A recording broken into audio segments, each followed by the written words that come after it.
hand over to Leti, and he's going to share with us a live deal that he's currently working on that is a back-to-back. Over to you, sir.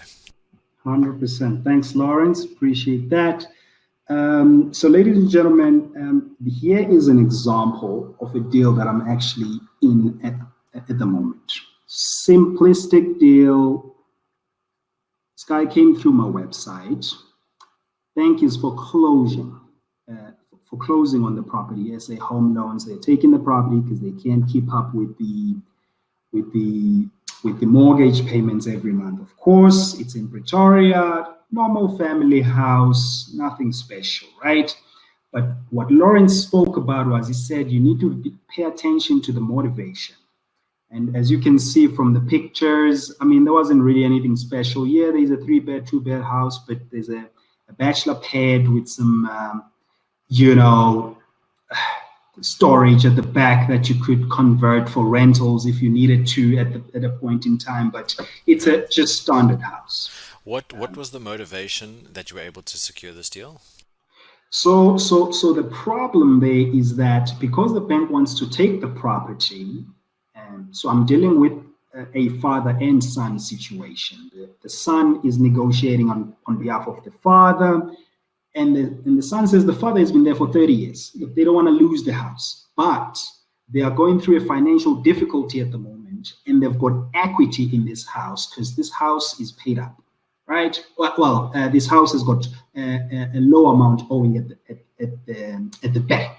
So they would like to release some equity so they can work on the business to get into a better financial standpoint. So the idea is, instead of the dad losing the property to foreclosure, is you buy it temporarily until the son earns enough or has enough money to pay a higher price and actually maintain and keep the property. So it's the timing thing that we spoke about, just being at the right place at the right time, where they've got a need and willing to sell it to you at a cheap discount. Absolutely. So in your previous example, you would buy from the seller and then you would go and find a buyer.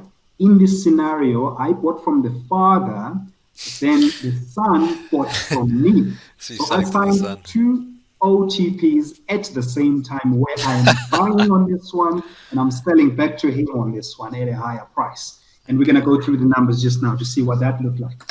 So the value of the property was stacking up. If you can just check the numbers there, was stacking up at around 950. So that was my conservative estimation. Obviously, houses they were selling well over a million rand. So I want obviously mine to go a bit faster. So you kind of value it just a little bit below the median, right? So he then asks for 800,000 because that would allow him to get enough cash out of the property to be able to rehabilitate his financial standpoint. I was offering around about 550 to 600, and we went really agreeing, and we landed up agreeing at about 700.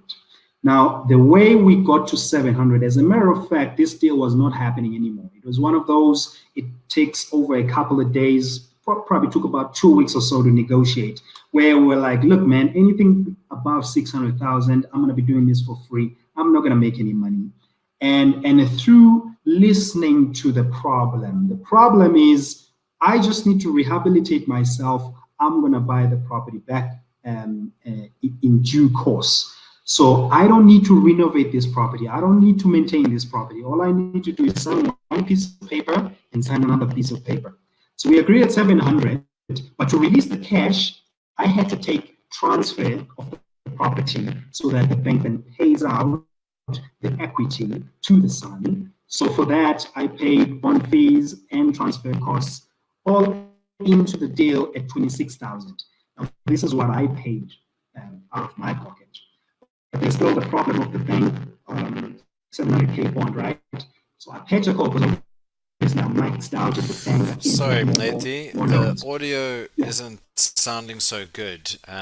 It's just you wanna try speak again? Let's see if it's maybe fixed. Yeah. So yeah. Let's see if is that getting better. It's a bit still the Terminator. There we go. Yeah, it's working again. Yeah, it's working again. Go for it. Okay, I'm taking off the earphones. So what happened was obviously I'm bonding the property for 700K, but I can't get the bond. So I patch a call to a friend of mine who works for a bank who can get the mortgage very, very, very cheap because he's going to get staff rates. So he bonds the property for me. I said, we're going to form a partnership and buy this property together.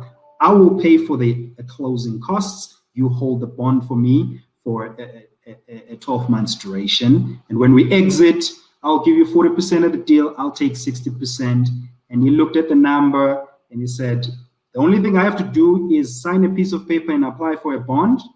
I'm in.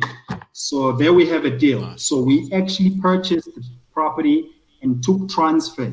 Now we don't want to kick the father out of the house. So we agreed in the OTP that the father is actually going to pay 9,000 rands rental on the property while they are still living there before they buy it back, right?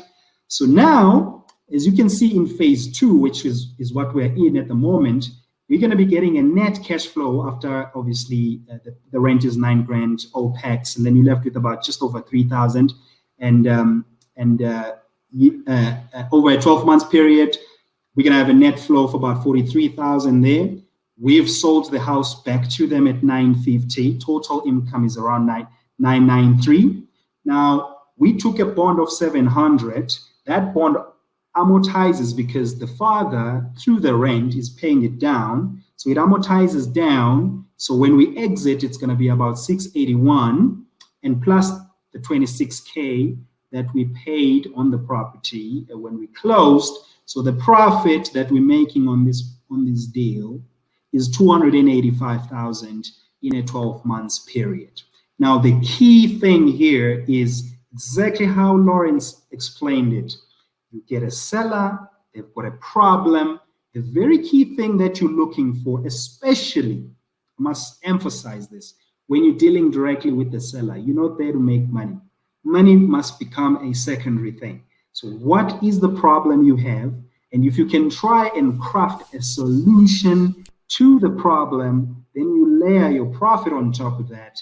You then come up with a win-win situation. In this case, it just so happened that the seller effectively became the buyer at the same time. So I kind of Yeah, that's back to crazy. back it, and I was sitting in the middle collecting the money. It's a brilliant case study and example of a back to back. As long as you've got the buyer and the seller and you can meet them in the middle, making sure that everybody ends off on a win win. Thanks, Nate. Actually keen to jump on some really, really good property deals. You can get in touch with me, and we'll certainly look into doing deals together, man. Fantastic, guys. I mean, there you heard it. From being an absolute novice 4 years ago when I met him for the first time, and throbbing strawberry, and to now, being, I would call it a property mogul. Nate, I'm proud of you, brother. You've come a long way. Well done. That deal looks fantastic. So if there is anybody on the call tonight, again, 7 million sounds very intimidating. Maybe you don't have that. Maybe you've got a half a million or a couple of 100 grand that you would like to invest or loan to the likes of Nate. Please contact him. There are his details.